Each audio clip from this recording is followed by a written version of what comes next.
Good afternoon, everybody. Top of the hour, and we're ready to go through our presentation on the proposed 2026 budget.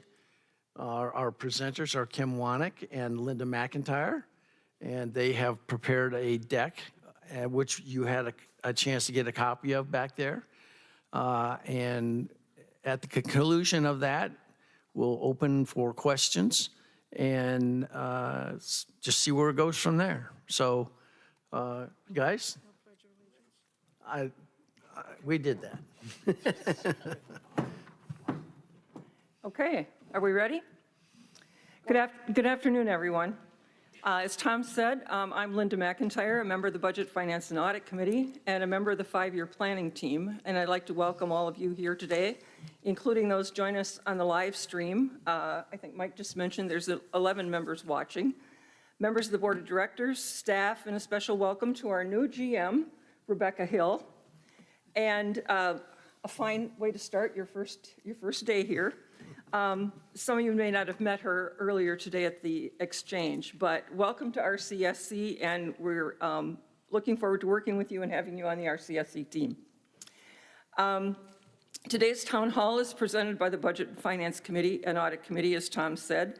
Seated at the table are Anita Borski, co-chair of Finance and Audit, and Tom Foster, who's the chair.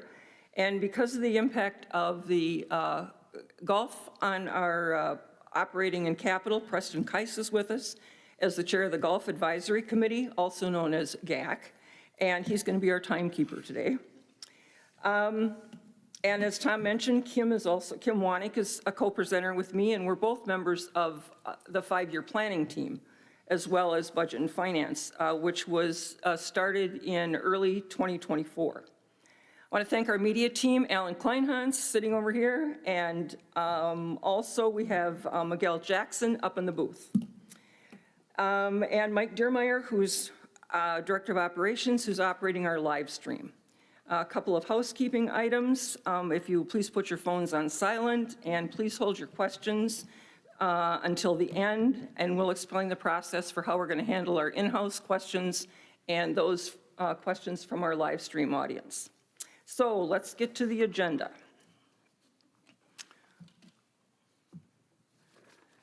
So the first topics on the agenda will be your money at work in 2025. Well, actually, I'm going to back up a little bit. The role of the Budget and Finance Committee, first of all, just to give you a little bit of a background. Our oversight is the responsibility to oversee budget, or the operating budget and the capital budget. The operating budget, income and expenses, and the capital, as I said, okay, sorry. PIF, which is the Property and Improvement Fee, it was managed by a Long-Range Planning Committee, and although we collaborate with that committee as part of the 5-year planning team, this presentation is focused solely on operating and capital and will not be part of our discussion today. We're going to talk about your money at work in 2025. Everyone that's lived here for over a year or a couple of years has realized that we had some significant increases in the assessment. So we're going to do a little bit of a brief review about what you got for your money in 2025. Then we're going to go into the proposed operating budget. We're sure that's why you're all here today, to know what's going to happen in 2026, especially with the assessment increase proposed for 2026. In bullet number 3, we're going to talk about what your money is going to do for you in 2026.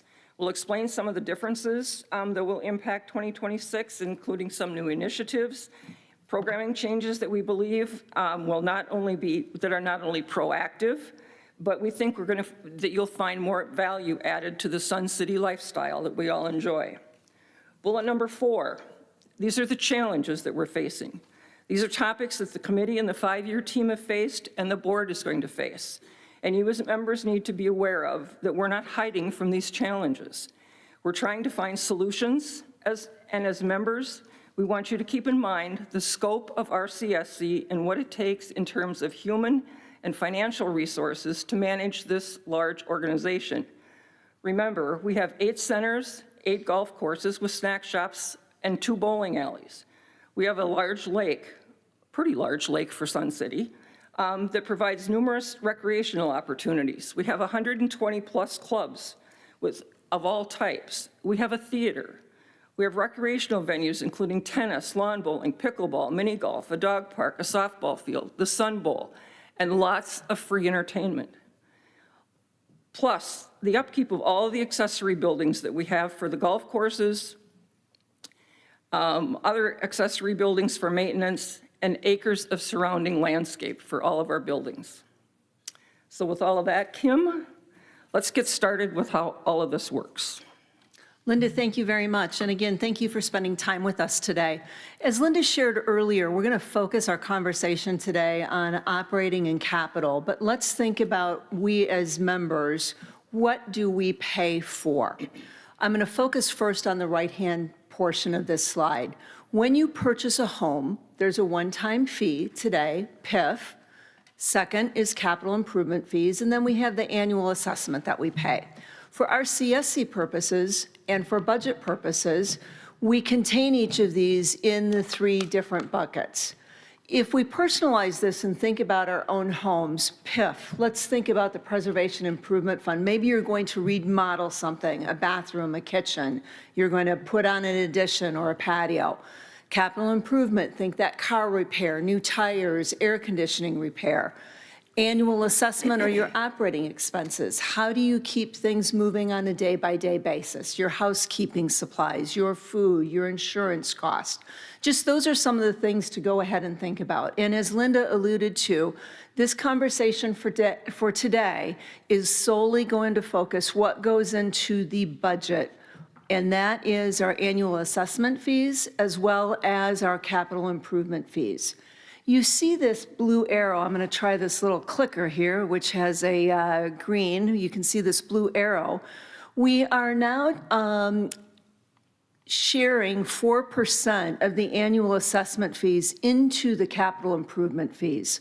My conversation topics with you today will be focusing solely on the operation expenses. Linda, throughout the remainder of the presentation, is going to be focusing on those capital improvement fees. And the reason behind allocating some of those dollars over into the capital improvement fees, quite frankly, are some of the needs that we have as a community. So let's go ahead and dive just a little bit deeper, and let's take a look at our piggy bank. We're going to focus on where do our funds come in to feed the piggy bank, and what is the outflow or our outgoing funds that we have with our piggy bank. We as members feed the piggy bank almost every day. We feed it by our annual assessments. If you're a golfer, a bowler, if you choose to eat at a snack shop, buy a beer. If you have a guest that you are bringing to go ahead and have fun at one of the pools, the ticketed event sales, transfer fees, and then those members that have privilege cards. They don't own a home here, but maybe they're a renter. That's everything that comes in to feed that piggy bank from an operational perspective on an annual basis.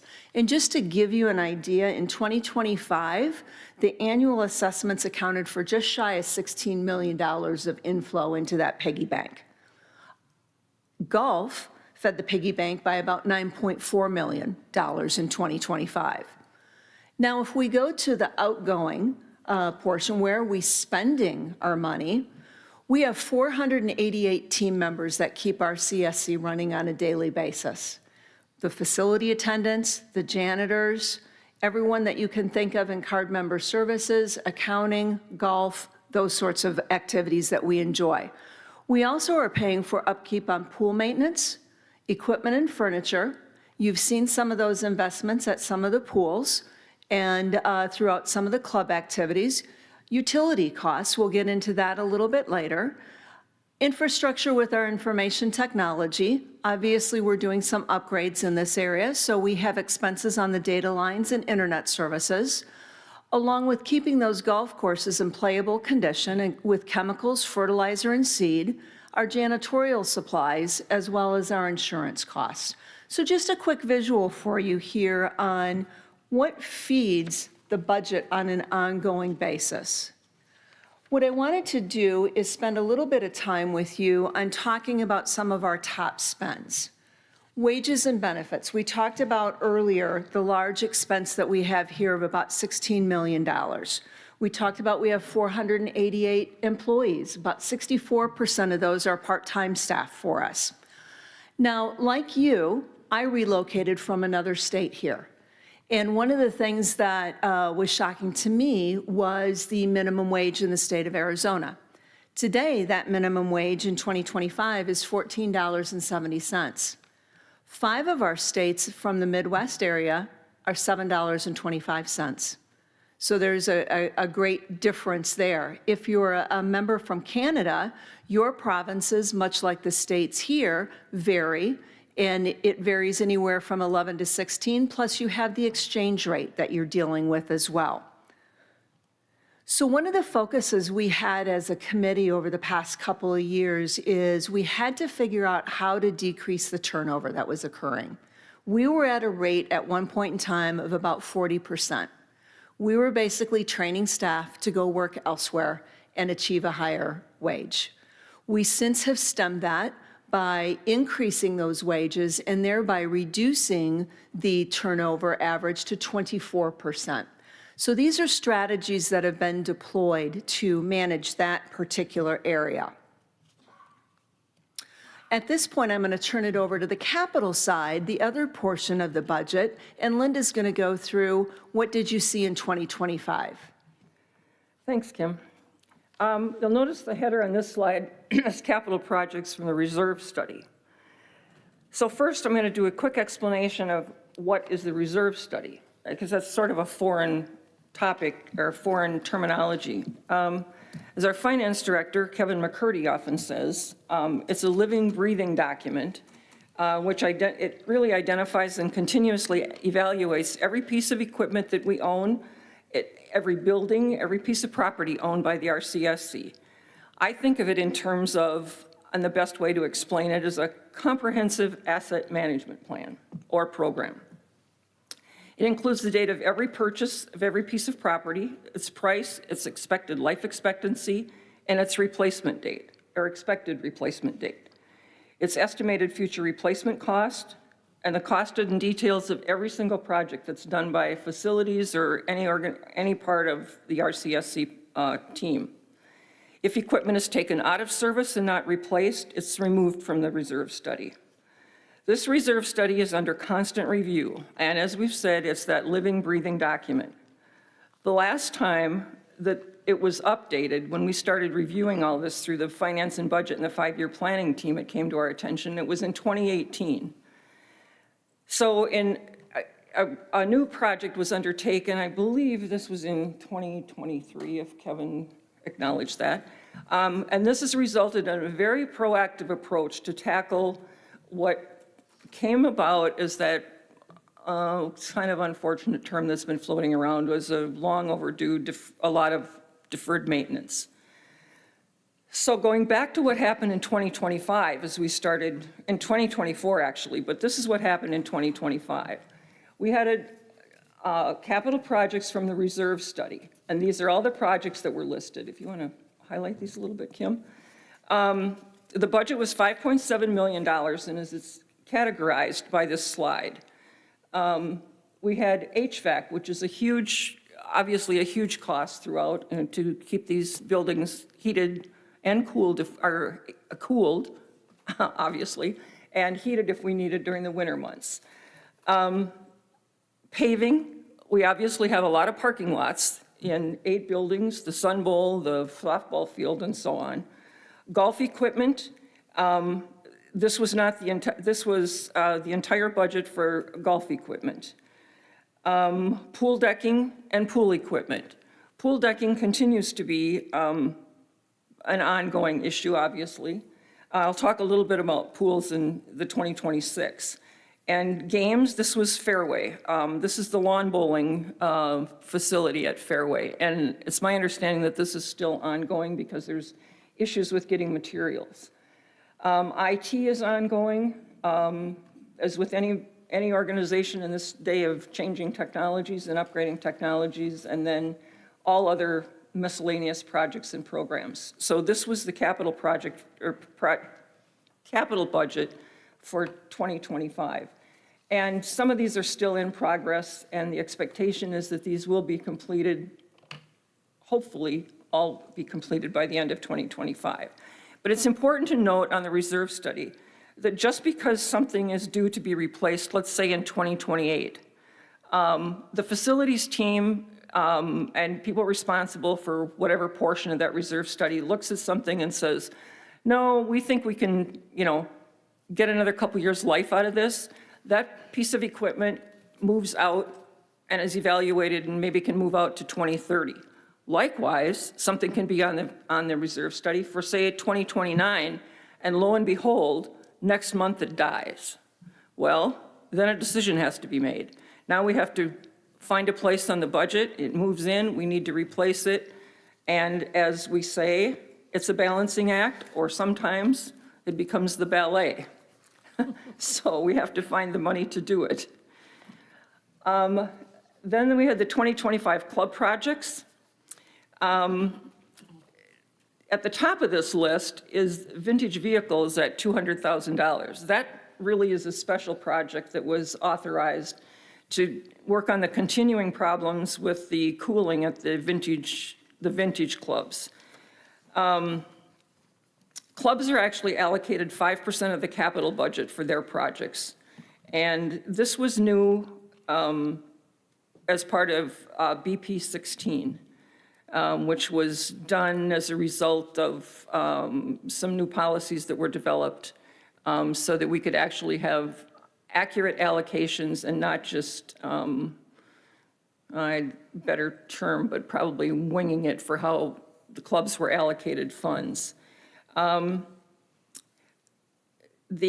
COC, or the Committee on Clubs, was also represented on the 5-year planning team, which they hadn't been represented in the past. Clubs provide a list of their projects for review for the club's office. Then this list is provided to the facilities department for budget and pricing. Then that goes back to the Committee on Clubs to prioritize, and then they submit their final budget to the Budget and Finance Committee. So there's a new process now for clubs, which I think has worked out much better than it did in the past, when they sort of felt like they were maybe getting the leftovers of any money that might have been allocated. So the actual budget for 2025 was $289,400, plus that additional $200 that was approved for the vintage clubs. So I think that covers the clubs. Linda, thank you. So that wraps up 2025, and what did your money do for you? So let's fast forward to what do we see for 2026. Here's our piggy bank again. No changes on the incoming or the outgoing. The only changes are going to be the dollars. So we talked about in 2025, the incoming funds for annual assessments were just shy of 16 million. We're going to be just shy of about 17 million this year. Reason being that minimum wage is increasing about 3%. We also, though, are decreasing some headcount at RCSC as well. And golf, we're remaining about flat with where we were last year. So those are our big incoming funds for 2026. Golf will be about $9.3 million. And we're going to get into a little bit later in our conversation some of the ideas that the Golf Advisory Committee has been talking about with the addition of our new golf manager, Eddie, sitting to my left. On the expense side, again, on the wages, we just talked about that a little bit. So what I want to do is get into what are we looking at as far as some revenue assumptions with the various fees that we have. So one of the things that we know that is very important to everyone in this room and those that are present live streaming is, what are you going to do for the assessment coming forward in 2026? Last year, we obviously had recommended and brought forth a fairly significant, sizable assessment. This year, not so drastic. moving up $30 from $650 to $680. If we go ahead and take a look at that increase, it's an increase of 8 cents per day. If you look at and break it down on a daily basis from 2025, we're going from $1.78 a day to $1.87 a day. Again, those amenities that Linda had alluded to earlier that we have the opportunity to go ahead and use on a daily basis. The privilege card, you will see as the annual assessment increases, incrementally that privilege card increases automatically as well, according to board policy. So that privilege card is going to increase from $325 to $340. I want to talk also about the transfer fee. So the transfer fee occurs when a home is purchased. That transfer fee of $300 had been in place since 1987. If we normalize that dollar value to today's dollar value, that would actually be $800. We made a decision to go with a $500 increase for 2026. Golf passes, let's run through these fairly quickly. On the golf pass, non-resident, no cart, no change. I believe there's a change in when the payment of that occurs. That will occur in January versus the scheduled October of 2025, correct? Okay, thank you very much.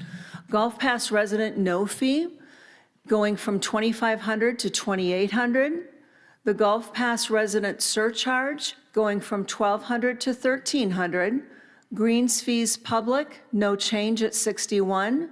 Slight increase on the guest from 53 to 55. Also a slight increase for the cardholder greens fees from 41 to 43. Bowling also some increases on the resident from $2.90 to $3. Open bowling non-resident $3.75 to $4. And then events or the show tickets are remaining the same at $25. So this budget that we're running through and presenting to you today, these are the various assumptions that are taking place from a fee perspective, or the feeding the piggy bank, if you will.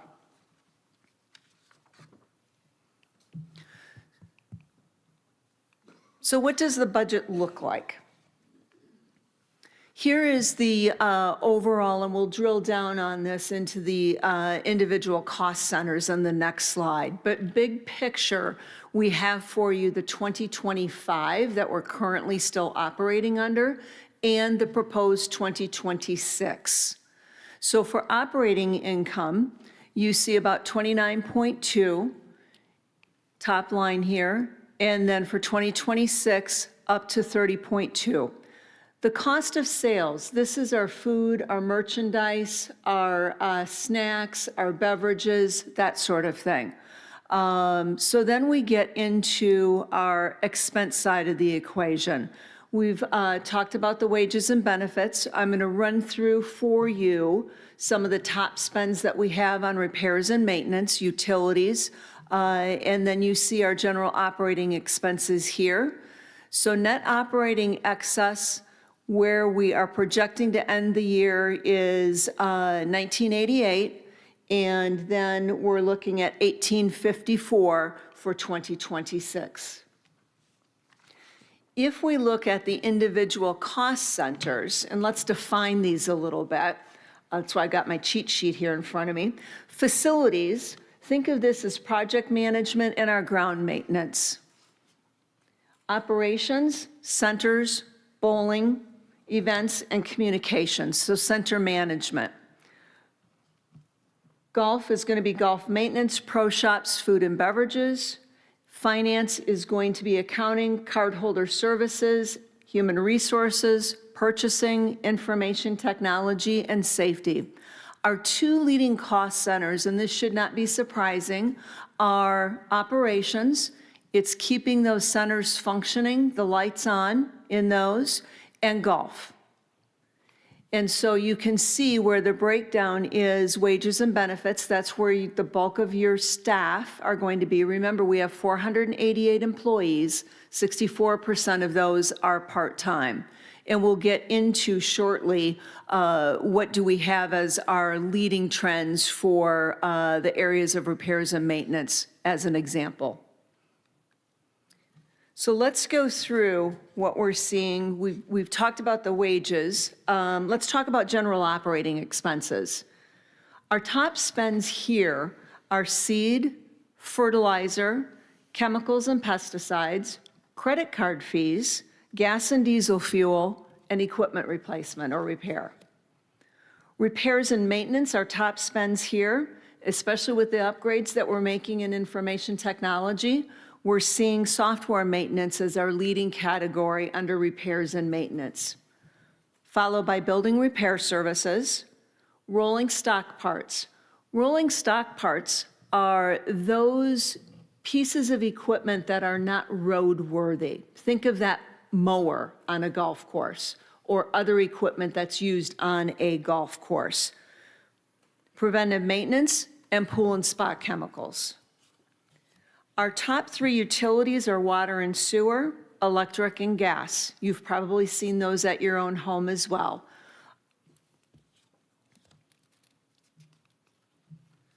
So let's look at the actual assessment fee. As several of you in the room know and those live streaming know, there was a period of time, as can be seen by this blue line on the left graph, where the assessment fee had not increased over time. But what did increase? The inflation rate. So obviously we had to recorrect that. So we started doing that in 2023, and you can see through last year and the proposal for 2026, we will catch up to what the projected inflation rate is going to be. On the right-hand slide, I want to talk to you or talk with you about the cumulative effect that has been seen by the flat assessment fees for a number of years. You can see the green line, which is the inflation rate. You can see where our coffers are from the annual assessments. There's a disparity there of about $8 million. We're going to talk in a few minutes about some of the challenges that we're being faced with as a committee, as well as members of the community. And boy, that $8 million sure would have come in handy. And so we're going to be very transparent in a number of those areas that we are going to be focusing on and have been discussing. But just again, a quick reminder and a refresh of where we are from an annual assessment perspective. So let's talk about some additional things you're going to see in 2026. Events, free and ticketed, those numbers are going to increase from a planned 60 number of shows in 2025 to 68 planned shows in 2026. These are a combination of free and ticketed entertainment. With golf, we're looking at improving the course playability with investments in seed, fertilizer, chemicals, and pesticides. Rebranding, the grills, think of the snack shops today, looking at what are they actually, they're grills, and we as members don't have to be a golfer. We can go to those at any point in time and enjoy a meal, enjoy a beverage. Also looking at rebranding merchandise, to rebrand, to go ahead and focus on specific golf courses. Maybe there's something for Lakes West, maybe there's something different for North, those sorts of things. Information technology. Upgrades will continue on fiber and network, and then lastly, continued upgrades for safety and security. I'll turn it back over to Linda to discuss the capital side of the equation.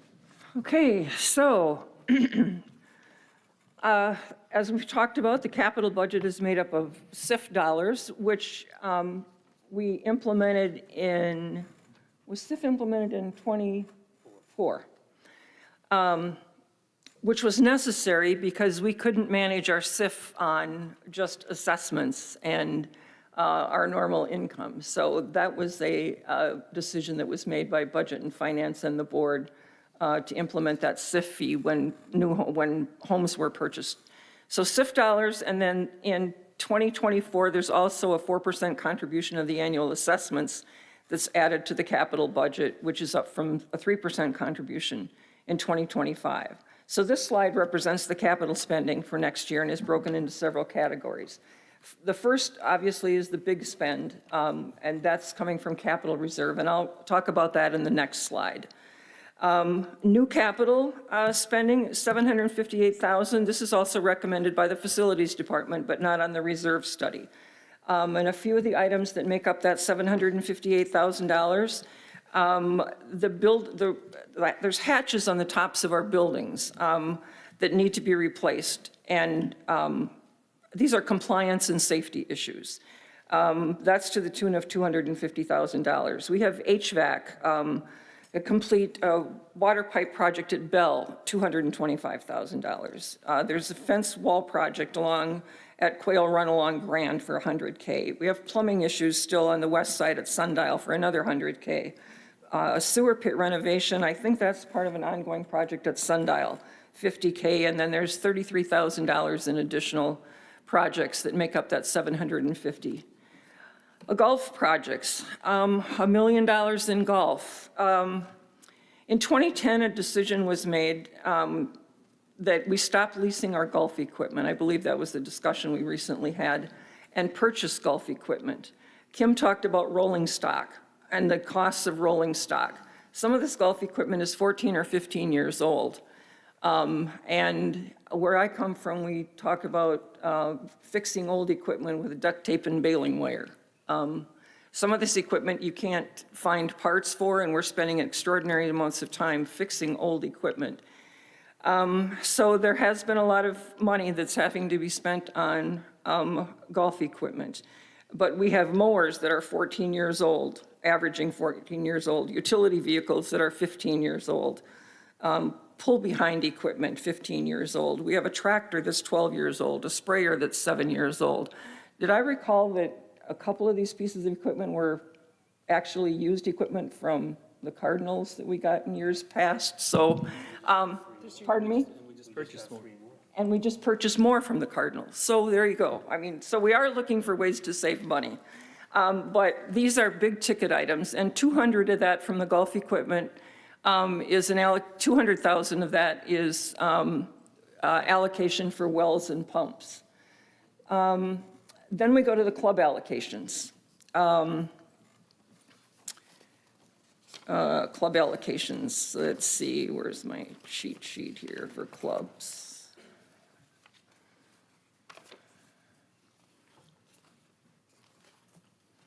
Well, I lost my cheat sheet for clubs. Oh, it's on the screen. Right here. Oh, thank you. Okay, but I had notes on it, but anyway. This is pretty straightforward. This is the similar to what the club procedures haven't changed from 2025. So the clubs are allocated $233,300, I'm losing my voice, for 2026. This has gone through the review process through the same procedure that they did in 2025. So I think this one is self-explanatory for the upcoming year. I don't think there's anything else that we need to talk about for clubs. So, challenges. I'll go back to my own notes, thanks. Let's see. Oh, no, we have slide 17. Got to back up one. Yeah, the majority, sorry, ladies and gentlemen, the majority of the capital spending, this is the big one. Roofing projects. Obviously, we have a lot of buildings. The biggest part of the roofing budget is a foam roof project at the bowling alley at Lakeview. This is $822,000 of this budget alone is going to the roofing at the bowling alley at Lakeview. Others include the craft building at Bell, fitness building at Bell, the lower level offices at Lakeview, and the pro shop and the cart barn at Willow. Pool and spa resurfacing, decking and pool equipment. Obviously, with the number of pools we have, it's a lot of money to keep up our pools and spas.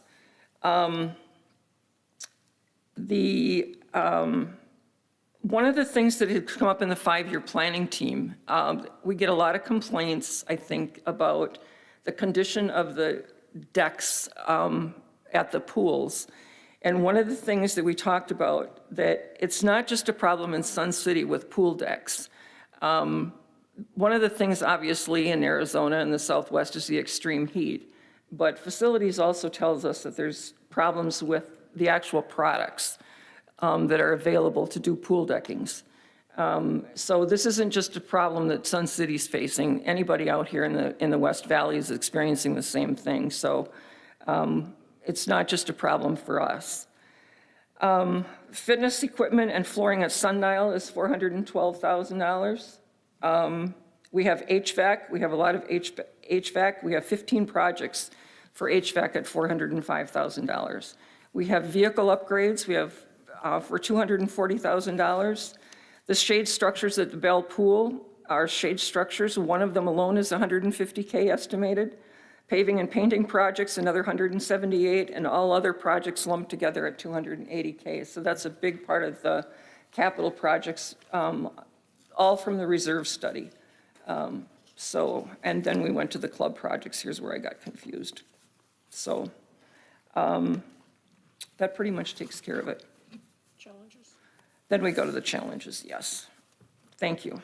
So what's not included in the budget? This is the big one, or one of the big ones.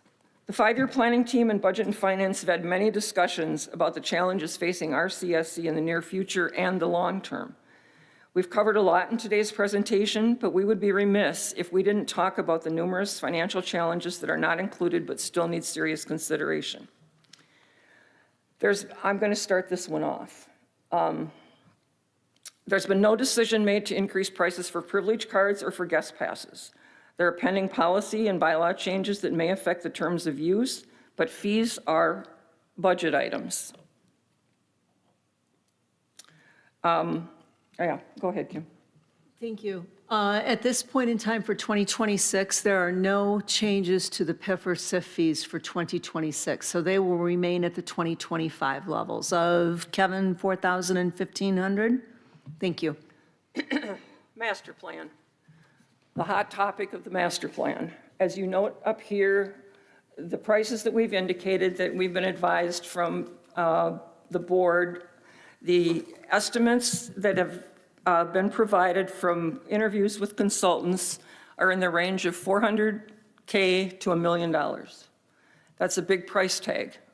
But there's been a lot of conversation from the members and others that there's a consensus that a master plan is very important as we're facing numerous challenges as a committee. The price of water and the availability of water, rising costs across the entire organization, multi-generational shifts that are happening, but the price tag is very steep. And this is one of those things that we're going to have to consider, and we're going to have to figure out how it's going to happen and how it's going to be paid for. I'll take the infrastructure upgrade conversation. The business partner in place today, essentially we have pretty much outgrown their service capabilities. Today, we are receiving services from them that help us manage our member services, golf, accounting and finance, as well as tracking data center usage. So as conversations are taking place on the upgrading of that system, there's also a nice price tag that comes with the upgrade of that system to, quite frankly, make us more functional and bring us into the current century. Marquee signs. You're all familiar with the marquee signs at the various centers and at the Sun Bowl. They're not functioning. They're out more than they're operating, and it's taking staff hours every week to keep them operating. Repairs are not an option. The technology is outdated and they cannot be fixed. So the question is, are they important enough to the membership to bear the cost to be replaced at $750,000? If not, the monument base would stay, but what will take the place of the marquee? Something attractive that represents each center? That's the discussion taking place. So decisions will have to be made about how we're going to proceed. What takes their place, or if we do replace them, how are they going to be paid for? Lastly, there's the balancing act that comes with the club's request into the club's offices with their wants and needs. So we've talked about what was accomplished in 2025, the planned club's expenditures for 2026, but yet there remains some high-ticket items on there as well that we are discussing. For example, there's a number of requests from a number of different clubs for additional space. There's also a request to resurface the outdoor shuffleboard court. You can see the projected expense on that is $150,000. There's a request to upgrade the outdoor lighting at Lawn Bowl to include LED lighting. Again, a nice sizable price tag estimate at about $160,000. Then we have a couple of clubs that would like to upgrade their ventilation. Ventilation is an expensive spend also, projected at about $175K each. So that's for each request on that. And then lastly, flooring upgrade for the Silverstones at Sundial of a projected $100,000.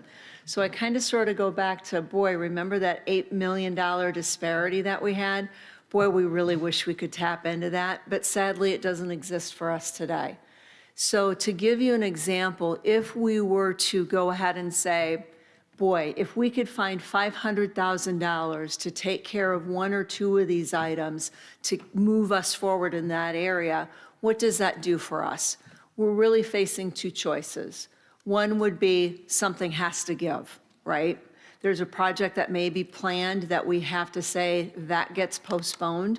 Maybe it's an equipment purchase that, boy, would really like to do that, but this is maybe the larger need. Or the secondary part of that equation is there's another way to increase that, and that is to increase the annual assessment. So for example, if we were to say $500,000 to take care of some of these items, that would equate to an additional $20 on the annual assessment, which is on top of the dollars of $680, just to give you an idea. That's the balancing act that we at the Finance, Budget, and Audit Committee are tasked with and faced with on all of our members' behalf.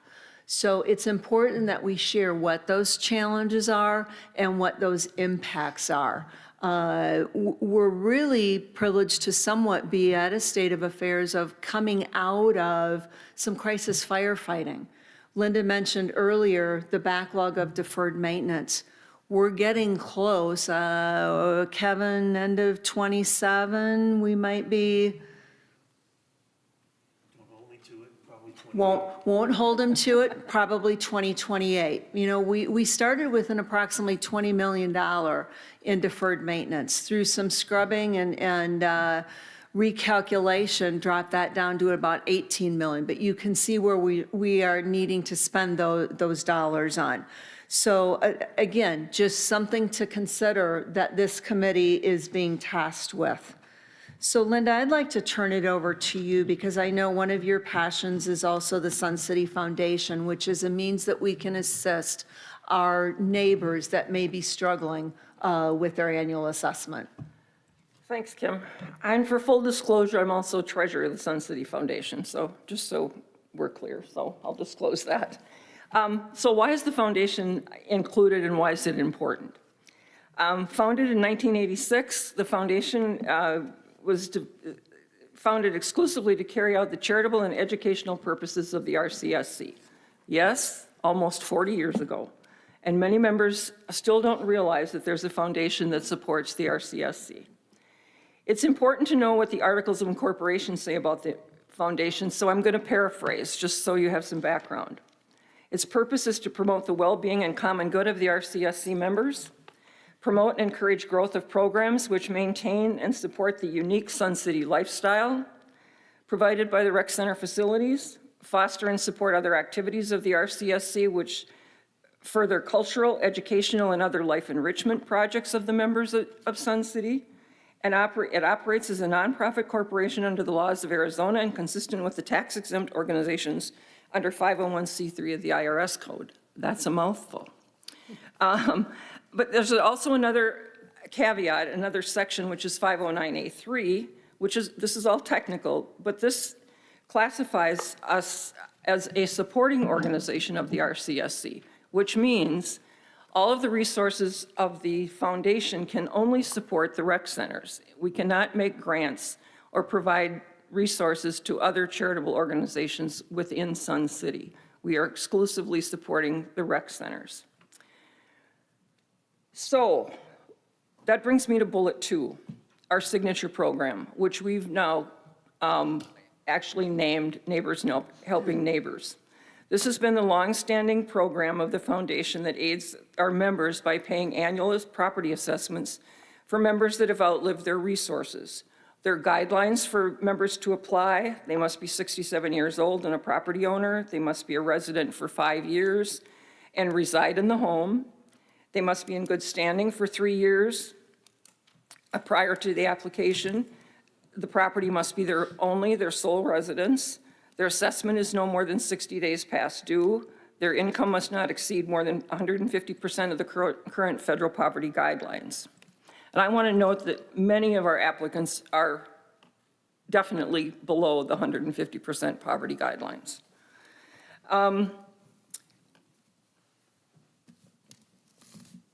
Applications are reviewed, interviews are held, eligibilities are determined, and assessments are either granted or denied, and then the assessment is paid directly to the RCSC, not to the member. Again, why does this matter?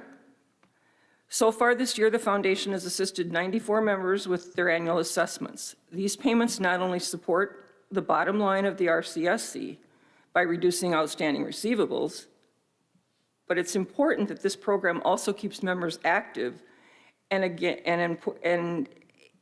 it's important to their health and well-being, and it promotes the members of RCSC. It goes back to the Articles of Incorporation.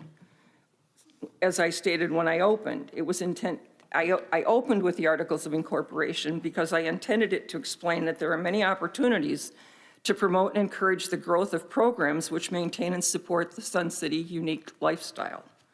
Grants from other foundations and gifts can provide resources for recreation, the arts, education, and other cultural activities that have a significant impact on the finances of RCSC that can not only lower member costs, but also provide more value by offering enhanced programming, helping keep our facilities and equipment up to date, and in the long run, has the potential to keeping impact fees stable for future buyers.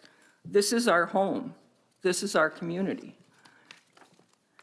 Would you be surprised to learn that it was either in the late 80s or late 70s or early 80s, the foundation board hired a consultant to do a feasibility study to determine if $5 million could be raised to build a PAC. Yes, to build a PAC. And the findings were that, yes, it would be possible. Sadly, that did not happen. So think about where we would be.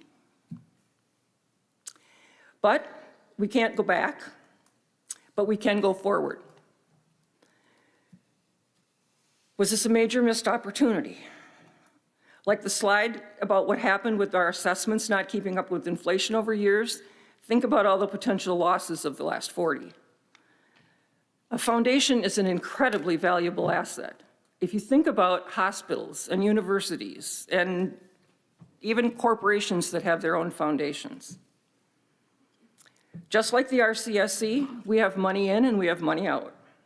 The foundation was fortunate this year to receive a generous grant from Desert Diamond Casino, and we had several large donations from clubs and individuals, and the benefit of substantial investment earnings that help us keep our investments fairly stable. Bullet 3, ways you can help. Donations can be made directly to the foundation, personal or clubs. Clubs do not need to make a donation match to the RCSC. You know that if a club makes a donation to another charitable organization outside of the RCSC, you have to make a match to the RCSC. However, if you make a donation to the foundation, you don't make a donation to the RCSC. But our money all goes to the RCSC, so it's a win anyway.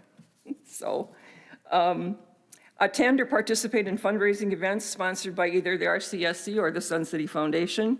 like golf or bowling tournaments, the Christmas event at Sundial, by participating in the duck races, the golf cart parade, or other Sundial activities that evening. Foundation events, we're planning some events for the coming, maybe yet this fall or for next spring.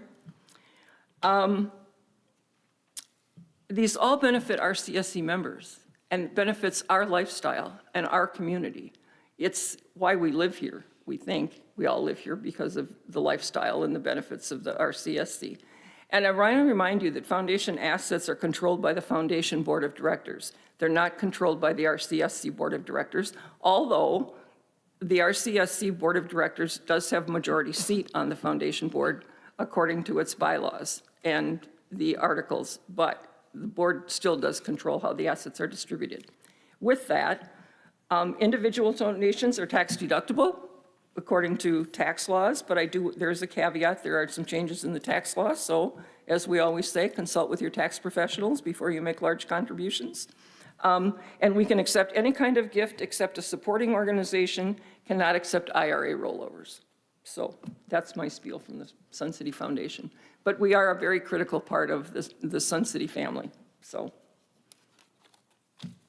Thank you. Thank you, Linda. So in summary, what we've walked through today with you is what did your money do for you, or how did it work for you in 2025? As we started, we were talking, we have two different buckets that we're working with. The operating expenses, which is primarily funded through the annual assessment, as well as golf. And then we have the capital improvements. Linda spent some time on the reserve study with that. We've talked through the proposed 2026 operating budget.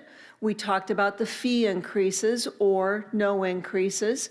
Again, the annual assessment increasing to $680. We also discussed the challenges that we're facing. Again, our tagline of unlimited wants with limited resources. Again, this budget that we presented to you today supports those 8 rec centers, 8 golf courses, 120-plus clubs, a softball field, a lake, free entertainment, as well as the dog park, and many more. So we also have those 488 team members that we need to pay as well. And this RCSC budget that we've presented to you today addresses each of those. In closing, where are we with the budget approval process? The Budget, Finance, and Audit Committee has made the recommendation to approve the budget as presented and made the recommendation to move it on to the Board of Directors. The first reading will occur later this month on October 30th, with the second reading occurring on November 20th. Lastly, the committee has been hard at work on a couple of things for our members. One is a Finance 101 video, and the second will be small workshops that our colleague Dave Wieland, who's in the audience today, will be leading. Stay tuned for the launch of each of those items, again, coming soon. So at this point, we'd like to open the floor to questions and to those individuals live streaming. The way that we will go ahead and manage this today is we will have 2 questions from the floor here at Sundial, then we'll transition to any questions that exist from the live stream. I understand we have a 3-minute, and any speaker, as usual, needs to share their RCSC number. Do we have any questions?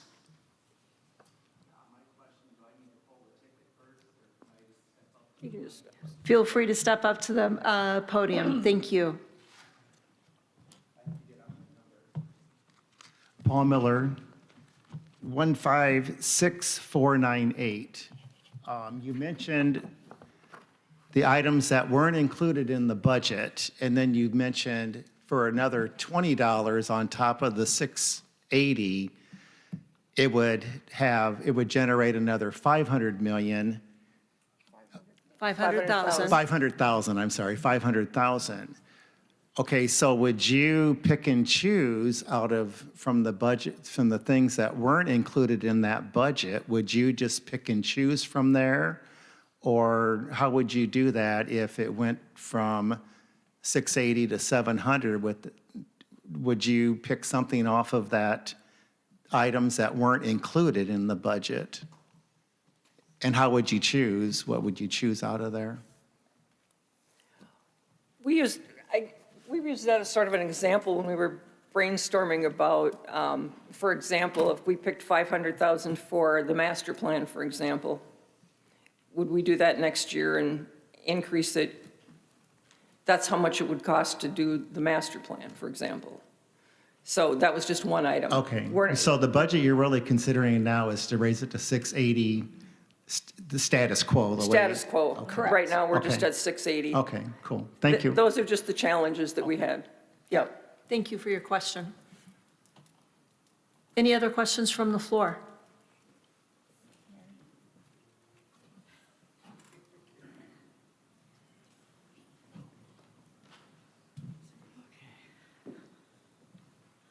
Mary Dahlman Shopper, 128-442. If someone new to Sun City is coming in purchasing a house, how much is the PIF fee for them now? 4,000 for the PIF. And then there is the SIF fee above that? The SIF fee is $1,500, correct? So that 5,500 then goes into the operating budget? 1,500 goes into the operating budget. Capital. The SIF, the Capital Improvement Fund. Capital.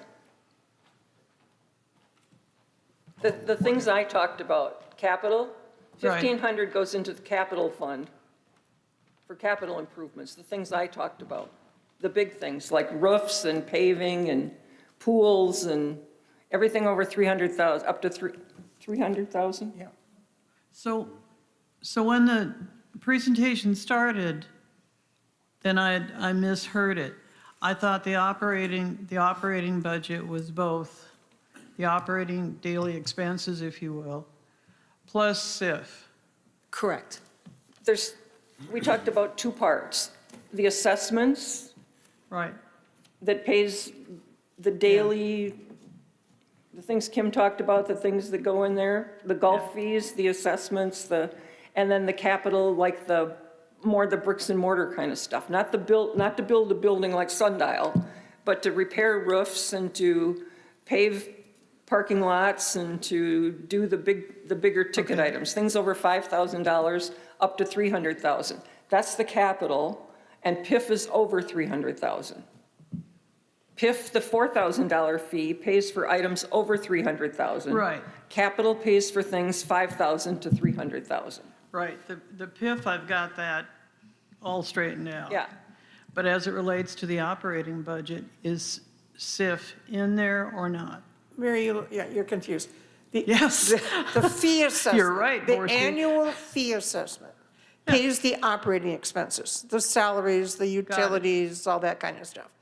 The SIF money pays for capital projects, Right, which is a separate budget, and a separate category of repairs or replacements.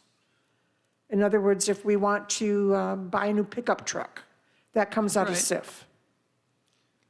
But it's part of the responsibility of the Budget and Finance Committee. We have two pots of money that we're responsible for. The assessment pool and the capital. and the capital pool. Got it. Okay? Okay? Thank you. Clear as mud. Thank you. It actually made sense. Oh, good. Mike, do we have any questions from the live stream audience? Wow. Oh, no. And I apologize, I forgot to introduce the rest of the staff. I talked about Mike, but Eddie's here from They're not that important, you spoke about them. Director of Golf, and Kevin McCurdy, Director of Finance. So most people know, but my regrets, gentlemen. Hello. Are you allowed to ask questions? Why can't I? I have a couple. One gentleman asked you if you had extra money and you could pick who's going to pick those projects that we would do. That would be the COC does that. The projects go to the COC and they pick that. Well, club project. Well, For- club Club projects. projects, yeah, that was for the club Club projects. Not everything on that list is club-related. Well, the one they showed with the ones they couldn't do for clubs. Well, Some- there's some of them were were. clubs, Yeah. yes, but there's a big list. And my other question was, I think you had 6 more trucks or vehicles for 2026. Are we about finished with the vehicles after that? That will get us caught up with the lion's share of the vehicles, Steve, but we still have onesie twosies going forward. I mean, last year was a big year as far as catching up. We were replacing 12, 13, 15-year-old vehicles. But we're getting caught up on that. And how much did we do last year in deferred maintenance? Or this year, I should say. What number did we hit? So I want to be really kind of careful with that word. When we first looked at the reserve study back in 2023, 2024, there were about $20 million worth of things on the reserve study that had extended beyond their estimated useful life. As Linda mentioned, that doesn't necessarily mean that they have to be replaced immediately. You can still get a lot of useful life out of a 10-year car, as an example. We have been chipping away at that. At the end of 2026, we estimate that we'll have about $5.2 million worth of assets on the reserve study that are beyond their estimated useful life. Again, does that mean I have to, come up with $5 million to replace all that? No. It just means that if you just look at the estimated useful life, we've had an asset or multiple assets that are beyond that. So we're coming down from that 20 million. By the end of next year, that will be about $5 million, and we'll continue to work that off over time. Okay, thank And you. I think it's important to note that deferred maintenance is an unusual title for that pool of things. When we think of maintenance as people, we think of, I've got to fix my gutters, I've got to fix this in the house. That whole pot of things that were deferred was a lot of equipment, a lot of vehicles, plus things to buildings. So there was a lot of things that most of us wouldn't consider maintenance. It's just things that weren't bought when they should have been, and a lot of it is millions of dollars is equipment. I either fell asleep during part of this, or you didn't discuss that golf pays for itself. From what you said, I would take away that our fees are paying for our golf, and that's not the case. They're paying for part of it, probably, but income is paying for them, Right. not our assessment. The goal, Jim, is that golf will break even. Yes. We didn't achieve that last year. I understand, but we didn't really talk about the differential there, and we're not quite meeting the plan or anything about it, or at least I didn't hear that. So I'd like you to just discuss that. We didn't get way into the weeds, but I think if we backed up to, I'm not sure which slide Kim had up on the cost centers maybe, or when we looked at the pig and the bucket for income and the places where we have income.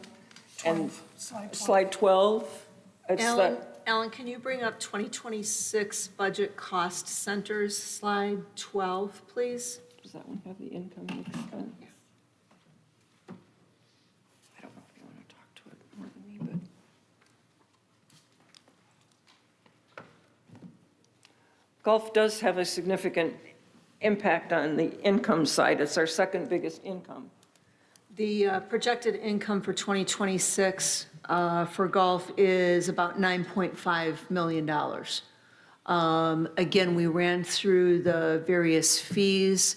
Eddie and the Golf Advisory Committee are discussing a number of initiatives to improve that revenue stream as well. We also need to remember weather is always an impact for us as well, whether it is extreme heat or rainy weather like we had yesterday. Those are items that will be there. And I think the fact that what line is it, Eddie? On the fees. Staying flat, the top line. And The non-residents passes, in the public. yeah, is flat. thank you. Some of them are maxing out relative to our competition. So Tom's statement was some of those are maxing out relative to the various golf courses that we're competing against in the valley.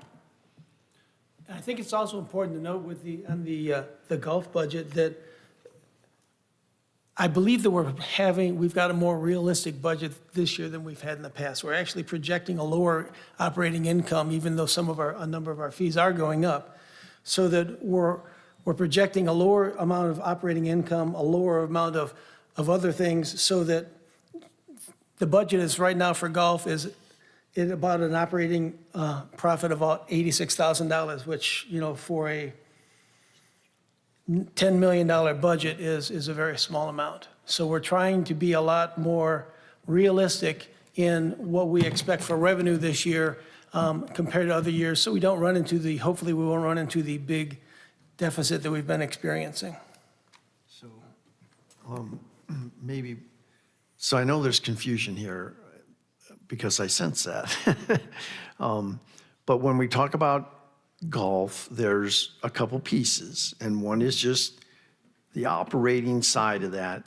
Pay the workers, pay for the seed, pay for diesel fuel, pay for water, those kinds of things. And that is mainly coming from the green fees. So that the idea being that golf breaks even on an operating basis. The other side of that coin is what Kim and Linda were talking about is the capital side. So the mowers, the big purchase items, irrigation systems, pumps, and these major capital expenditures to keep a golf course working. Those are not necessarily being covered by green fees.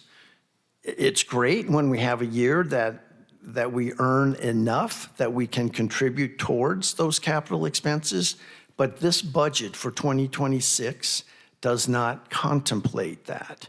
It basically says for an operating basis, golf breaks even. The capital side, and I know this is confusing between SIF and PIF kind of things, but those capital pieces are coming from the PIF fees and the SIF fees, and it gets complicated, which Anita was trying to explain here between what qualifies as PIF and what qualifies as SIF. But for what we're trying to present today is the non-PIF capital expenditures.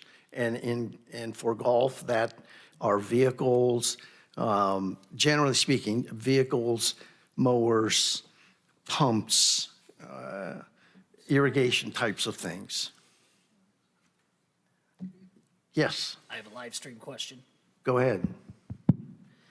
Gene Totten, member number 148753.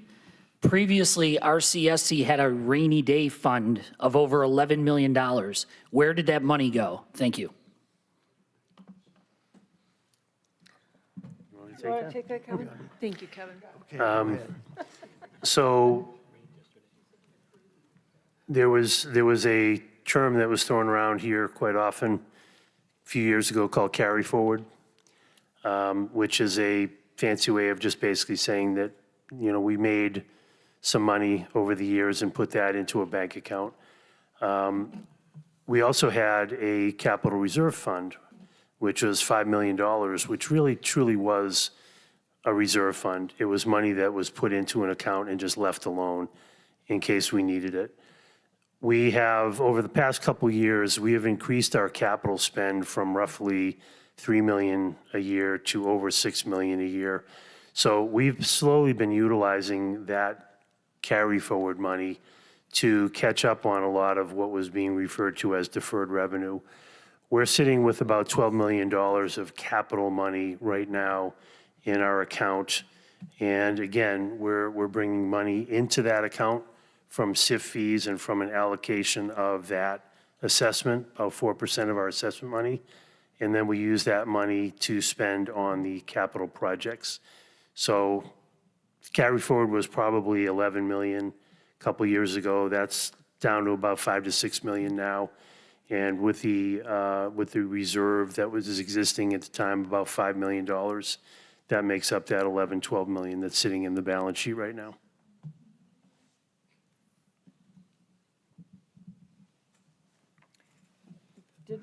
Did we say we've spent like 18 million in the last 3 years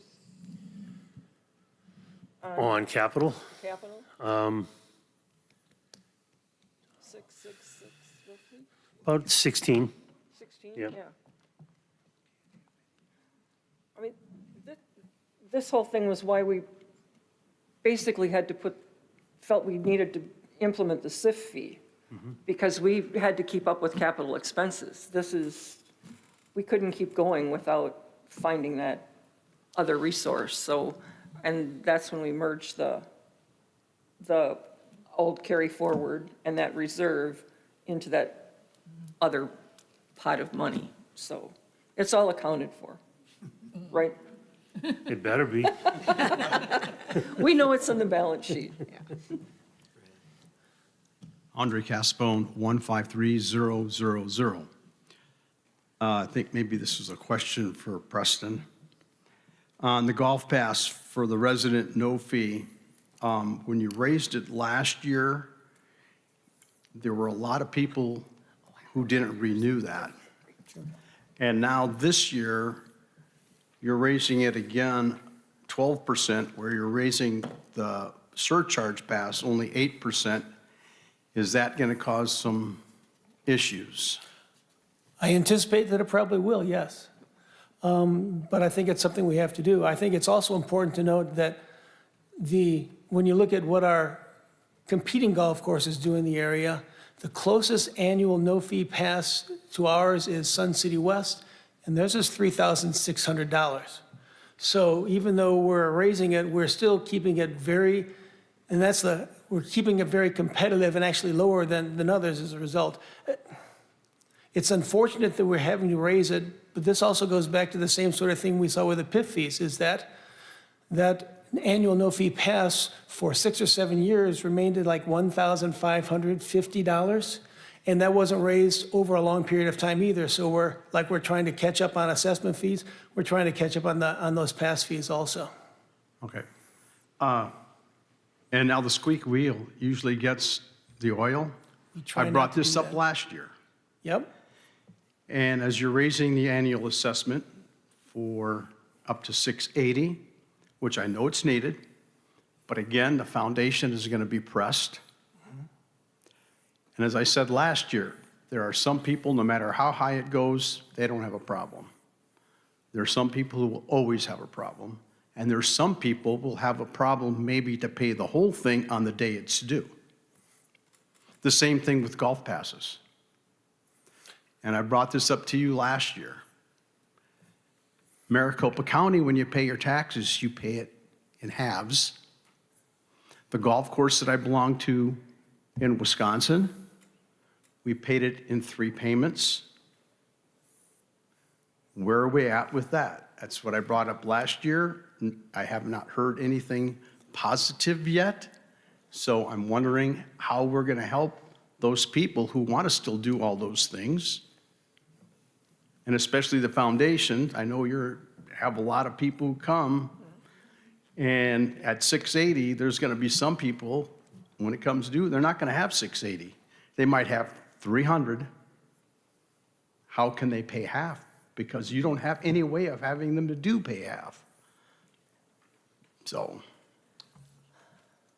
To take that under discussion. I can, From a foundation perspective, if our members can, they may say, I can pay 250, and then the foundation would pay the balance. As far as payment plans, Kevin has to address. well, actually, we have discussed that, and we know that there is a big impact on many people with the increase of the fees. And so to help kind of lessen that impact, we are going to try to have a payment plan where you put 50% down and then have 60 days to pay off the rest. So that will give people at least 2 months to kind of lessen that financial burden all in one impact. This is for the golf no-fee pass only, though. Yes, it's for the golf no-fee pass. And then also, when you mentioned the surcharge going up only about $100, that money will be made up because we are increasing the daily fee of the surcharge as well. So rather than going $300 up right off the bat, we will make up that money over the course of the year as they come to play.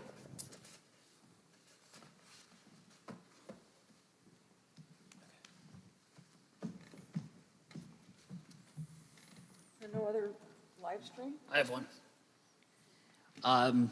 Regarding golf, can you put a percentage figure on what comes out of our yearly assessment? Each person equals what percent? I don't know what that meant, but. Regarding golf, can you put a percentage figure on what comes out of our yearly assessment? What percentage of our yearly assessment I supports golf? I think that's the. I'm maybe putting words in somebody's mouth here, but it sounds like what's being asked is how much or what percentage of every member's annual assessment is going to golf. And as Preston just discussed, the intent is that golf on an operating basis will break even or generate a slight profit. So in respect to the annual assessment, you could say that 0% of the annual assessment is going to golf. The capital and PIF is a different story, where obviously, we just spent $6 million on Quail Run. So part of the PIF and SIF dollars are going to golf. But if we do achieve our goal of breaking even on an operating basis with golf, then none of the annual assessment money will go to golf operations. I think we're good.